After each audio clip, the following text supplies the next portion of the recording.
ಯಾರು ಅನ್ಯತಾ ಭಾವಿಸಬಾರ್ದು ಅಂತಕ್ಕಂಥದ್ದನ್ನ ನಿಮ್ಮಲ್ಲಿ ನಾನು ಮನವಿಯನ್ನ ಮಾಡ್ತೇನೆ. ಇವತ್ತು ಕರೆದಿರ್ತಕ್ಕಂಥ ಉದ್ದೇಶ ರಾಜಕಾರಣದಲ್ಲಿ ಏಳು ಬೀಳುಗಳು ಕೂಡ ಸಹಜ. ನನ್ನ ರಾಜಕಾರಣ ಪ್ರವೇಶ ಮಾಡಿದ್ದು ಕಾಂಗ್ರೆಸ್ ಪಕ್ಷದಿಂದ. ಕಾಂಗ್ರೆಸ್ ಪಕ್ಷದಲ್ಲಿ ಸೋತು ನೋಡಿದ್ದೇನೆ, ಗೆದ್ದು ನೋಡಿದ್ದೇನೆ. ಸಮ್ಮಿಶ್ರ ಸರ್ಕಾರದ ಅವಧಿಯಲ್ಲಿ ಆದಂತ ಕೆಲವು ಕಠಿಣ ಕ್ರಮಗಳು ಪಕ್ಷವನ್ನ ಬಿಡಬೇಕು ಅಂತಕ್ಕಂಥದ್ದನ್ನ ಕೂಡ ತೀರ್ಮಾನವನ್ನ ಮಾಡಿದ್ರು.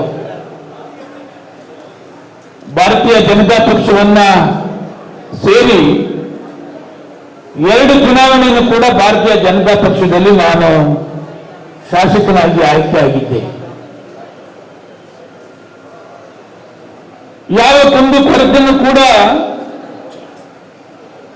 ಆ ಪಕ್ಷದಲ್ಲಿ ನನಗೆ ಕೂಡ ಆಗಲಿಲ್ಲ. ಅದು ರಾಜ್ಯ ಮಟ್ಟದ್ದಾಗಿರ್ಬೋದು, ರಾಷ್ಟ್ರ ಮಟ್ಟದ್ದಾಗಿರ್ಬೋದು, ಅದು ಸಂಘ ಪರಿವಾರದವರಾಗಿರ್ಬೋದು, ಯಾರಿಂದಲೂ ಕೂಡ ನನಗೆ ತೊಂದರೆ ಆಗಲಿ, ಮಾನಸಿಕವಾಗಿ ತೊಂದರೆ ಆಗಲಿ ಯಾವುದೂ ಕೂಡ ನನ್ನನ್ನ ಮನಸ್ಸನ್ನ ಕೆಡಿಸ್ತಕ್ಕಂಥದ್ದು ಯಾವುದೂ ಕೂಡ ಆಗಲಿಲ್ಲ. ಮೊನ್ನೆ ನಡೆದಂತ ಚುನಾವಣೆ ಏನು ಬಹುತೇಕ ಲೀಡರ್ಗಳು ಜೆಡಿಎಸ್ ಜೊತೆ ಹೊಂದಾಣಿಕೆ ಮಾಡಿ ಈ ಸೋಮಶೇಖರ್ನ ಸೋಲಿಸಿದ್ರೆ ಮುಂದೆ ನಮ್ಮ ನಾಯಕ ಪಂಚಾಯತಿಗೆ ಗೆಲ್ಲಕ್ಕೆ ಆಗದೆ ಇರ್ತಕ್ಕಂಥ ನಾಯಕ ಈ ಕ್ಷೇತ್ರದಲ್ಲಿ ಶಾಸಕನಾಗ್ತಾನೆ ಅಂತೇಳಿ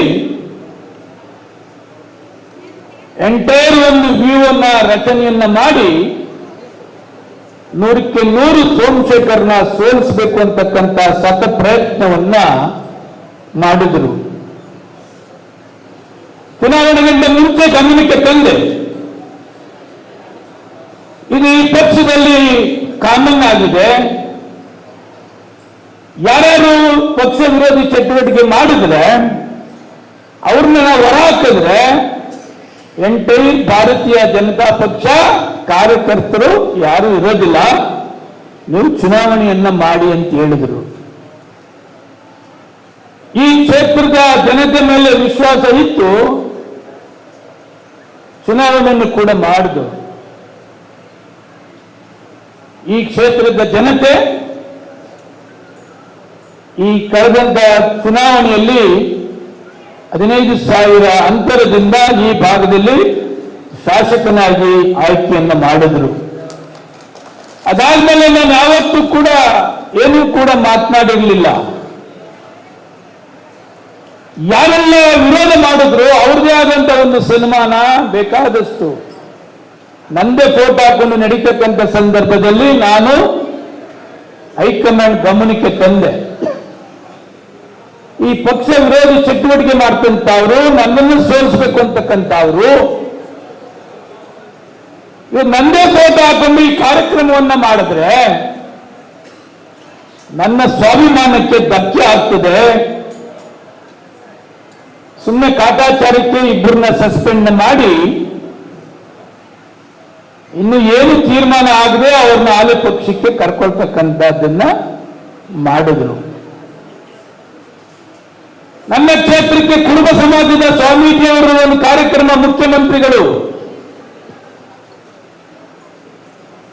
ಚುಂಚನಗುಪ್ಪೆ ಗ್ರಾಮ ಪಂಚಾಯತಿ ವ್ಯಾಪ್ತಿಯಲ್ಲಿ ಕುರುಬರದು ಮಠ ಕೇತಳ್ಳಿ, ಆ ಸ್ವಾಮೀಜಿ ನನ್ನನ್ನ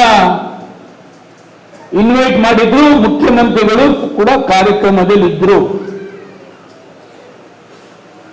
ಮುಖ್ಯಮಂತ್ರಿಗಳು ಹೆಗಲ ಮೇಲೆ ಕೈ ಹಾಕಿ ಏನು ಸೋಮಶೇಖರ್ ಯೋಗಕ್ಷೇಮ ಏನಿದೆ, ಈ ಮಠ ನೀನು ಕೂಡ ಸಂಪೂರ್ಣ ಸಹಕಾರವನ್ನ ಕೊಡಬೇಕು, ಅದು ಹಣಕಾಸಿನ ಅರಿವಿರ್ಬೋದು, ಬೇರೆಯವ್ರು ಕೊಡೋದಿರ್ಬೋದು, ಅವ್ರಿಗೆ ನೀನು ಮಠಕ್ಕೆ ಸಹಾಯ ಮಾಡಬೇಕು ಅಂತೇಳಿ ಪ್ರೀತಿಯಿಂದ ಕೂಗಿ ಹೆಗಲ ಮೇಲೆ ಕೈ ಹಾಕಿ ಮಾತನಾಡಿದ್ರು. ನೀನು ಮಠದ ಬಗ್ಗೆ 2 ಮಾತನಾಡಿ ಅಂದ್ರು. ಇವರು ಚಾರ್ಜ್ ಶೀಟ್ ನಂಬರ್ 1 ಮಾಡಿದ್ರು ನನ್ನ ಮೇಲೆ. ಉಪಮುಖ್ಯಮಂತ್ರಿಗಳು ಕೆಂಪೇಗೌಡ ಬಡಾವಣೆಗೆ ಬಂದ್ರು. ಕೆಂಪೇಗೌಡ ಬಡಾವಣೆ ನಮ್ಮ ಚೆನ್ನಪ್ಪ ಆದಿಯಾಗಿ ಅನೇಕರು ಸಭೆಯನ್ನ ಮಾಡಬೇಕು, ಉಪಮುಖ್ಯಮಂತ್ರಿಗಳು ಭೇಟಿ ಮಾಡಬೇಕು ಅಂತ ಹೇಳಿದ್ರು. ಉಪಮುಖ್ಯಮಂತ್ರಿಗಳನ್ನ ಭೇಟಿ ಮಾಡಿ ಕೆಂಪೇಗೌಡ ಬಡಾವಣೆಗೆ ಅವ್ರನ್ನ ಭೇಟಿ ಮಾಡಿ ಕೆಂಪೇಗೌಡ ಬಡಾವಣೆಯಲ್ಲಿ ಆಗ್ತಕ್ಕಂಥ ಯೋಜನೆಗಳು ಮತ್ತು ಅವರ ಅನುಕೂಲಗಳನ್ನ ನಾನು ಉಪಮುಖ್ಯಮಂತ್ರಿಗಳಿಗೆ ಹೇಳಿದೆ. ಅದು 2ನೇ ಚಾರ್ಜ್ ಶೀಟ್. ಸೋಮಶೇಖರ್ ಮುಖ್ಯಮಂತ್ರಿ ಉಪಮುಖ್ಯಮಂತ್ರಿಗಳಿಗೆ ಭೇಟಿ ಮಾಡ್ತಕ್ಕಂಥದ್ದು ಅಂತೇಳಿ. ಯಾವ ಸ್ವಂತ ಕೆಲಸಕ್ಕೂ ಕೂಡ ಯಾವ ಮುಖ್ಯಮಂತ್ರಿ ಯಾವ ಉಪಮುಖ್ಯಮಂತ್ರಿಗಳಿಗೂ ಕೂಡ ಭೇಟಿ ಮಾಡ್ತಕ್ಕಂಥ ಅವಶ್ಯಕತೆ ನನಗಿಲ್ಲ, ಭೇಟಿ ಮಾಡಲೂ ಇಲ್ಲ. ಈ ಕ್ಷೇತ್ರ ತೊಂದರೆ ಇದ್ದಂತ ಸಂದರ್ಭದಲ್ಲಿ ಉಪಮುಖ್ಯಮಂತ್ರಿಗಳಿಗೆ ಭೇಟಿ ಮಾಡಿ ಮನವಿಯನ್ನು ಮಾಡಿದೆ. ಸುಮಾರು 27 ಕೋಟಿ ಅನುದಾನವನ್ನ ಕುಡಿಯುವ ನೀರಿಗೆ ವ್ಯವಸ್ಥೆಯನ್ನ ಮಾಡಿದ್ರು.